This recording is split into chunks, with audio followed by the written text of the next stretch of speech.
A primeira pergunta que eu queria fazer para o senhor é só para a gente introduzir o conceito de debêntures. O que são as debêntures? A gente sabe que tem vários tipos de debêntures, né? Mas especialmente as debêntures incentivadas. Bom, então, as debêntures, em geral, são títulos emitidos pelo setor privado. Então, empresas fazem emissão de títulos de crédito e esses títulos são negociados no mercado de capitais, né? Então, podem ser adquiridas por investidores, tanto pessoas físicas quanto pessoas jurídicas. E isso serve para financiar o emissor, tá? Então, em termos gerais, as debêntures são um título de crédito. E pode ser considerado, para quem está adquirindo a debênture, um investimento, né? Porque tem um retorno sobre aquele valor aplicado, né? Sobre aquele empréstimo que ele realizou. A debênture incentivada, ele tem um benefício fiscal para aquele que está adquirindo a debênture. Então, como existe um ganho de capital, ou seja, eu faço um empréstimo e desse empréstimo eu tenho lucro, né, que é o que é pago para aquele que fez o empréstimo no final, é, ele tem um ganho de capital e que, por ter um incentivo fiscal, ele não paga imposto de renda sobre o lucro. Tá?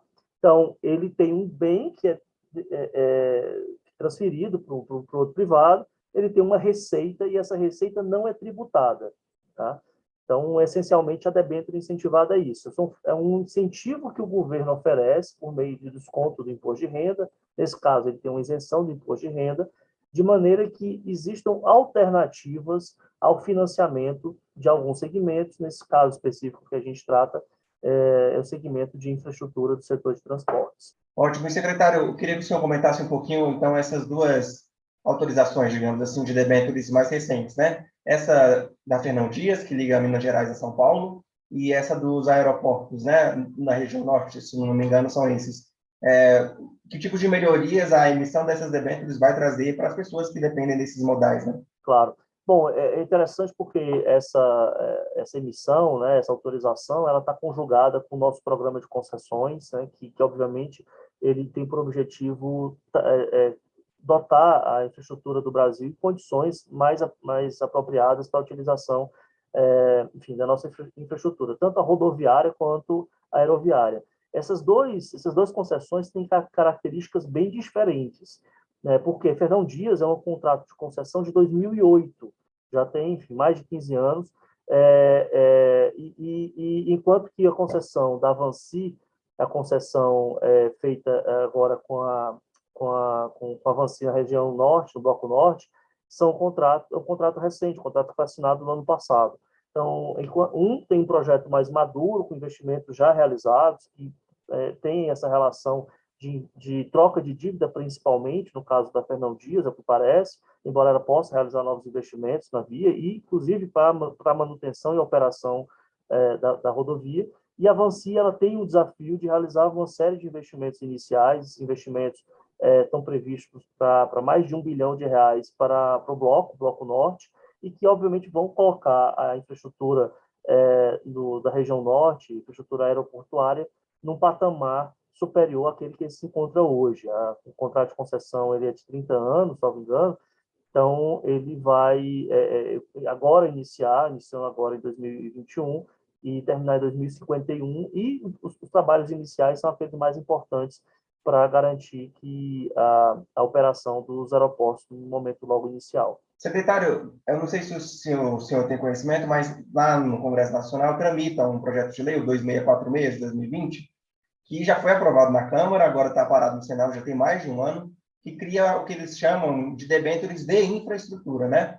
Que basicamente é também incentivar a emissão de debêntures de infraestrutura, mas direcionar o incentivo para a empresa em vez de para o investidor, né? Para aquele que empresta o dinheiro para a empresa que vai realizar a obra, enfim. Como que o Ministério da Infraestrutura vê essa possibilidade, esse projeto de lei? Então, é excelente. A gente está acompanhando esse projeto. De fato, o benefício fiscal entra na contabilidade da empresa, mas o benefício, no final das contas, vai para o mercado da mesma maneira, né? Eu vou explicar por quê. Na hora que ele tem um desconto, na hora que a empresa tem um desconto no imposto de renda, que equivale ao benefício que é feito para o investidor, para o adquirente da debênture na outra, na que a gente utiliza atualmente, o concessionário tem condições de fazer uma emissão de debêntures com um valor superior ao que eventualmente ele pagaria no mercado. Ou seja, se ele estaria disposto, uma debênture comum, a pagar, por exemplo, um juro de 5%, estou dando um exemplo aqui qualquer, né, de 5%, com benefício fiscal ele poderia pagar até 5,5%, 6%, de maneira que aquelas debêntures se tornam mais atrativas para o mercado. Então, o mercado tem um benefício, o adquirente vai ter um benefício. Neste caso, por ela não ser incentivada do lado do adquirente, ele vai ter o ônus, né, por um lado, de pagar o imposto de renda, mas, de toda maneira, ele vai estar ganhando mais. Então, a gente acha que tem um benefício para o emissor, quando ele deixa de pagar o imposto de renda, tem um benefício para o adquirente também, quando ele tem um ganho superior à média do mercado.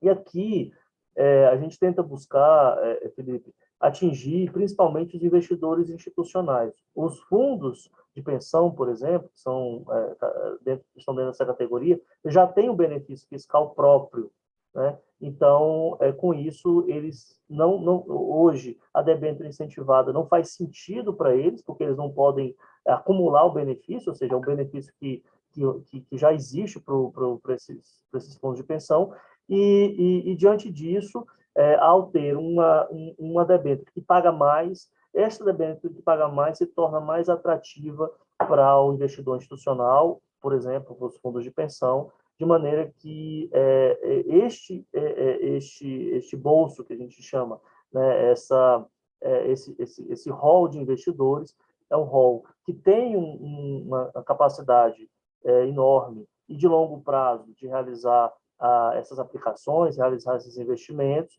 e o que torna mais abrangente a oferta de crédito para o setor de infraestrutura. Então, a gente é completamente está de acordo e estamos patrocinando, na verdade, estamos buscando a aprovação desse projeto ainda esse ano.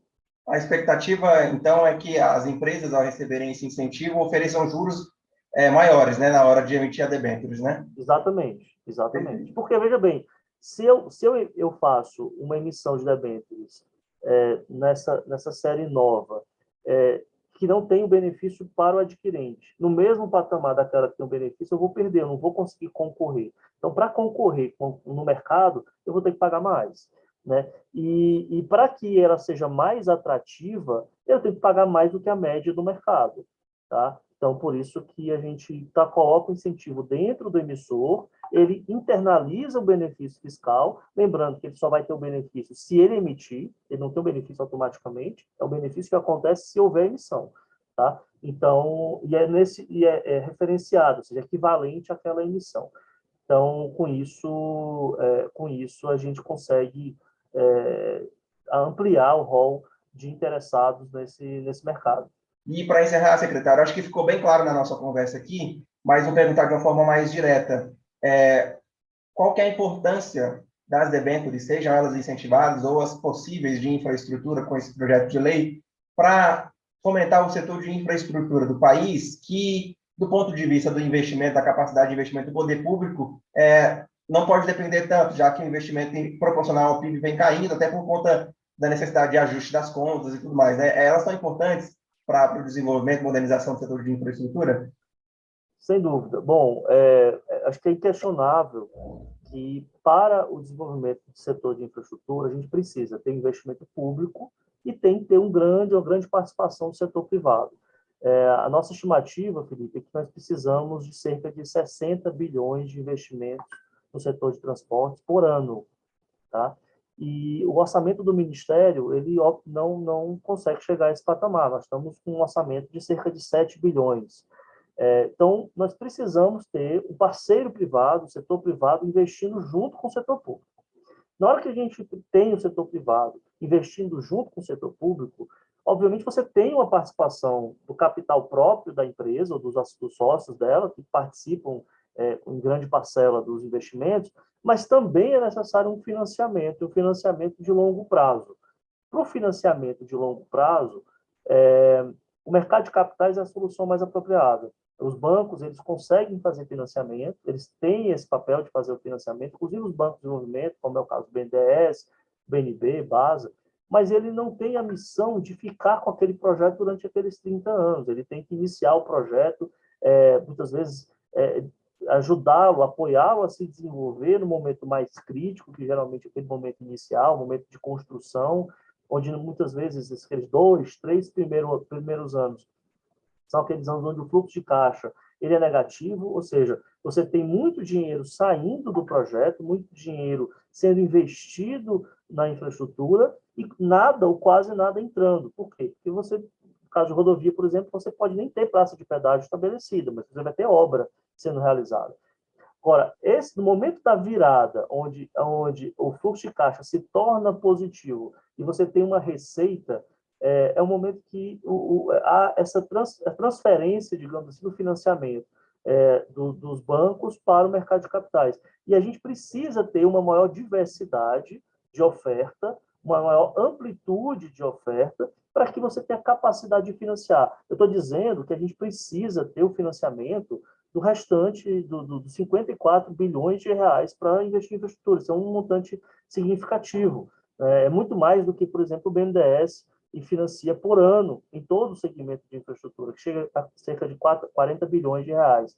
Então há uma necessidade de não só os bancos públicos ou privados, mas também as pessoas físicas e jurídicas que têm capacidade de apoiar nesse financiamento, de investir no financiamento, se ofereçam para que a gente consiga ampliar a oferta e ter capacidade de financiamento. Se esta não for uma alternativa, precisamos buscar recursos fora do Brasil, com investidores internacionais que também possam apoiar o investimento nacional. Ótimo. Secretário, agradeço ao senhor pela ótima entrevista, foi bem didática, nos ajudou a entender bastante o que são as debêntures, a importância delas para a infraestrutura do país e também essa questão dessas atualizações envolvendo as autorizadas também. Agradeço ao senhor, viu, pela gentileza e pela entrevista. Tá ótimo, foi um prazer, Felipe.